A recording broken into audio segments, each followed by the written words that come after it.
नमस्ते मित्रों, आप सभी का स्वागत है। आज हम आपको बॉलीवुड की एक मशहूर और खूबसूरत अभिनेत्री के ललिता पवार जी के बारे में बताने जा रहे हैं कि अंत समय में उनका कितना बुरा हाल हो गया था। बस एक छोटी सी गुजारिश है, अंत तक देख लीजिएगा। रामायण में मंथरा का किरदार निभाने वाली ललिता पवार का नाम Guinness book of world records में भी दर्ज है। ललिता पवार को सपोर्टिंग किरदारों ने घर घर मशहूर बना दिया था, लेकिन निजी ज़िंदगी में ऐसा धोखा मिला कि सब लुट गया था। आखिरी दिनों में उनकी लाश घर में 3 दिनों तक पड़ी रही और कोई पूछने वाला नहीं था। लकवा और एक थप्पड़ ने ललिता पवार का चेहरा खराब कर दिया था। ललिता पवार की 18 अप्रैल को जन्मतिथि मनाई जाती है। जब भी हिंदी सिनेमा की सबसे क्रूर सास या फिर रामायण की मंथरा की बात होती है तो एक्ट्रेस ललिता पवार याद आ ही जाती हैं। ललिता पवार ने 700 से ज़्यादा हिंदी, मराठी और गुजराती भाषाओं की फिल्मों में कार्य किया। शुरुआत में ललिता पवार ने फिल्मों में छोटे मोटे किरदार और फिर हीरोइन के रोल करने शुरू किए थे, लेकिन ललिता पवार को पॉपुलैरिटी फिल्मों में नेगेटिव किरदारों से ही मिली। जिस थप्पड़ ने ललिता पवार का चेहरा हमेशा के लिए बिगाड़ दिया और लकवा मार गया था, उसी के कारण बाद में ऐसी लोकप्रियता मिली कि ललिता पवार हमेशा के लिए अमर हो गई। आज ललिता पवार हमारे बीच नहीं हैं, लेकिन उन्हें उनके निभाए खड़ूस सास और मंथरा जैसे किरदारों के लिए आज भी याद किया जाता है। ललिता पवार ने निजी ज़िंदगी में बहुत दुख सहे हैं। उनके आखिरी दिन भी ऐसे रहे कि सुनकर कोई भी सिहर उठेगा। और जान लीजिए इनकी आगे की कहानी।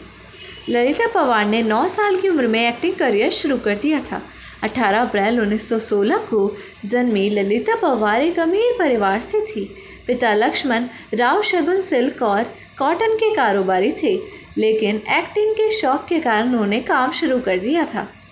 ललिता पवार ने 9 साल की उम्र में मूक फिल्म राजा हरिश्चंद्र में कार्य किया।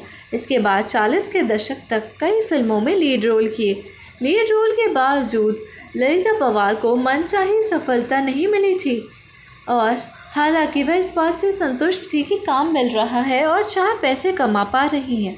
साल 1942 में हुए एक हादसे ने सब कुछ बदल दिया। फिल्म जंग आज़ादी के सेट पर एक्टर भगवान दादा ने उनके मुंह पर जोरदार थप्पड़ मार दिया। इससे ललिता पवार के आधे चेहरे पर लकवा मार गया और वह हमेशा के लिए एक आंख गंवा बैठी। इस बारे में ललिता पवार ने एक इंटरव्यू में कहा था कि भगवान दादा को उनसे खुन्नस थी और इसलिए उन्होंने जोर से थप्पड़ मार दिया। ललिता पवार के हाथ से लीड हीरोइन के रोल छिन गए और वह सपोर्टिंग किरदार निभाने लगी, लेकिन सपोर्टिंग किरदारों में ललिता पवार ने ऐसी लोकप्रियता पाई कि हर कोई हैरान रह गया। ललिता पवार को लोग आज भी उनके निभाए किरदारों के नाम से ही याद किया करते हैं, और ललिता पवार का नाम Guinness book of world records में दायर है क्योंकि उन्होंने भारतीय सिनेमा में 70 से भी ज़्यादा समय तक काम किया, यानी 70 सालों से भी अधिक समय तक काम किया, और इतने साल तक किसी एक्ट्रेस ने फिल्मी दुनिया में काम नहीं किया है। ललिता पवार का फिल्मी करियर अच्छा चलना हुआ शुरू तो निजी ज़िंदगी में आग लग गई। रिपोर्ट्स की माने तो उनके पति का एक्ट्रेस की बहन के साथ एक्स्ट्रा मैरिटल अफेयर शुरू हो गया। पति ने ललिता पवार को धोखा देकर उनकी बहन से शादी रचा ली। ललिता पवार अकेली ही रह गई। ललिता ने फिल्म मेकर गणपत राव से शादी की थी। शुरुआत में सब अच्छा था, पर बाद में सब खराब हो गया। बाद में ललिता ने दूसरी शादी करके घर बसाया और उन्होंने फिल्म मेकर राजकुमार गुप्ता से शादी की और बेटे जय को जन्म दिया। सब अच्छा चल रहा था। ललिता पवार को फिर मुंह का कैंसर हो गया। ललिता को लगता था कि उन्होंने जो इतने बुरे किरदार निभाए हैं उन्हीं के कारण उन्हें बददुआ लगी है और कैंसर हुआ है। और ललिता की 24 फरवरी 1998 में मृत्यु हो गई। जिस वक्त यह हुआ तब ललिता पवार पुणे में घर में अकेली थी। जब बेटे ने घर पर फ़ोन किया तो किसी ने फ़ोन ही नहीं उठाया। जब बेटा जय परिवार के साथ पुणे घर पहुंचा तो पता चला कि ललिता का 3 दिन पहले ही निधन हो चुका है। 3 दिन तक उनकी लाश घर पर इसी प्रकार बेकार हालात में पड़ी रही थी और कोई देखने वाला नहीं था।